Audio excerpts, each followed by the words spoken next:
In the bustling heart of ancient Athens, a city radiant with democracy, art, and philosophy, walked a man unlike any other. His name was Socrates. He was not blessed with the sculpted physique of Athenian heroes, nor the silver tongue of its celebrated orators. His garments were simple, his feet often bare, and his face bore the marks of a life lived in contemplation, rather than luxury. Yet from his lips flowed wisdom that challenged, inspired, and ultimately threatened the very foundations of his beloved city. Socrates believed in one absolute truth, that true wisdom lay in understanding the limits of one's own knowledge. The only true wisdom is in knowing you know nothing, he would often proclaim. He didn't preach from grand pulpits or lecture in gilded halls. His classroom was the agora, the marketplace, the shaded porticos where citizens gathered. He engaged everyone, young nobles, seasoned craftsmen, renowned scholars, and even humble slaves, in his relentless pursuit of truth through questioning, a method now famously known as Socratic questioning. Imagine a young, ambitious Athenian, brimming with confidence about his understanding of justice. Socrates would approach him gently, a twinkle in his eye, and ask, "Tell me, young friend, what is justice?"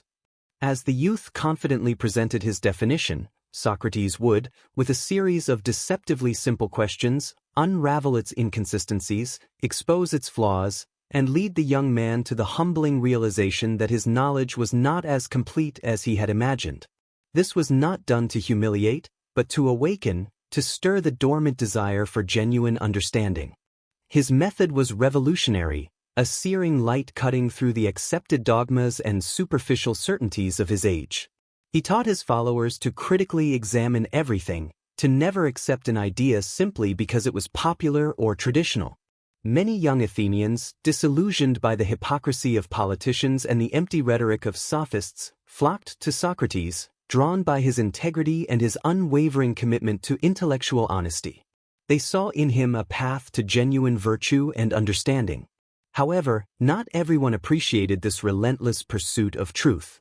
For the powerful, the self-important, and those whose authority rested on unquestioned beliefs, Socrates was a dangerous nuisance.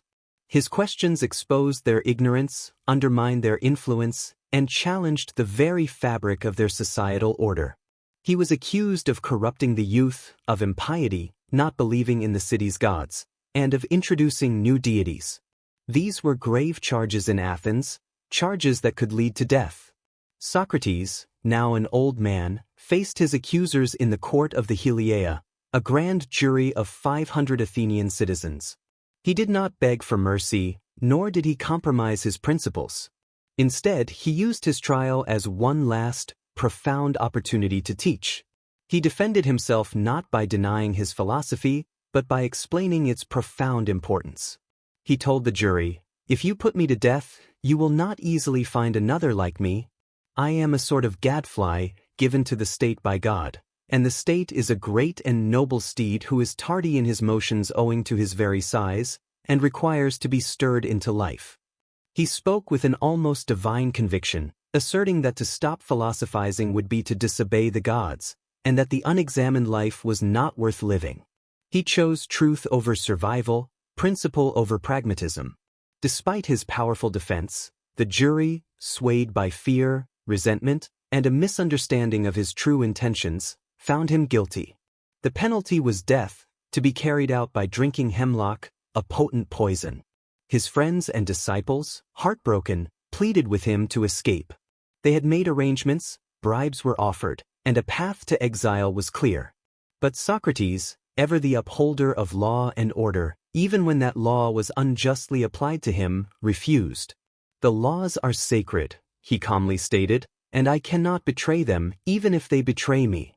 He believed that for the state to function, its citizens must obey its laws, otherwise, chaos would ensue. To flee would be to invalidate his lifelong commitment to ethical conduct and civic duty.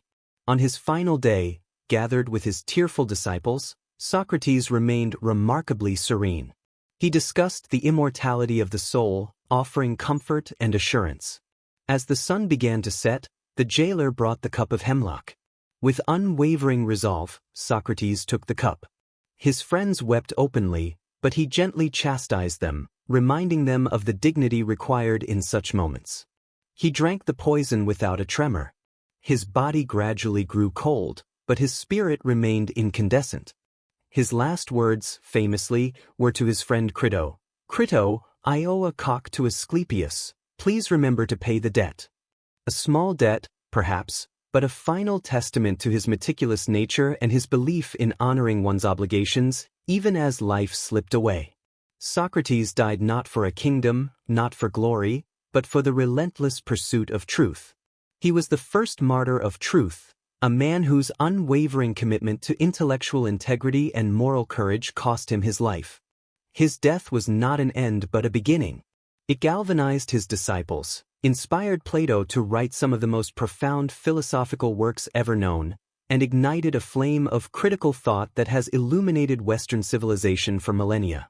His story remains a poignant reminder that while societies may sometimes silence the voices of truth, those voices echo forever, challenging us to question, to seek, and to live lives of examined wisdom.